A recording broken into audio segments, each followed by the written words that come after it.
जय शिवराय मित्रांनो. Zero to hero SEO in 40 days मध्ये आपलं स्वागत आहे. तर आज आपण बघणार आहोत meta description day 9 on page SEO. त्याच्यामध्ये मेटा डिस्क्रिप्शन आणि मेटा कीवर्ड्स बघणार आहोत. तर मेटा कीवर्ड्स 2009 पासून गुगलने रँकिंग फॅक्टर्स मध्ये पकडणं बंद केलं आहे. तर त्याच्यामध्ये मेटा डिस्क्रिप्शन हाही पार्ट खूप महत्वाचा आहे. मेटा डिस्क्रिप्शन म्हणजे काय?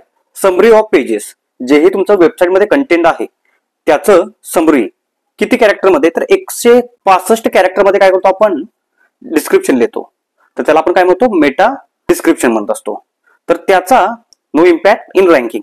रँकिंग मध्ये त्याचं काही इम्पॉर्टंट नाहीये.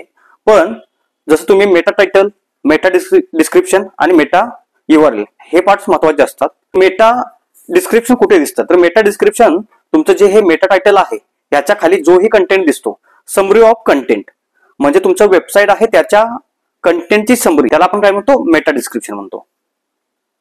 तर तुम्हाला ही डिजिटल मार्केटिंग मध्ये करिअर करायचं असेल तर आज आपल्या डेमो लेक्चरसाठी आपली सीट बुक करा.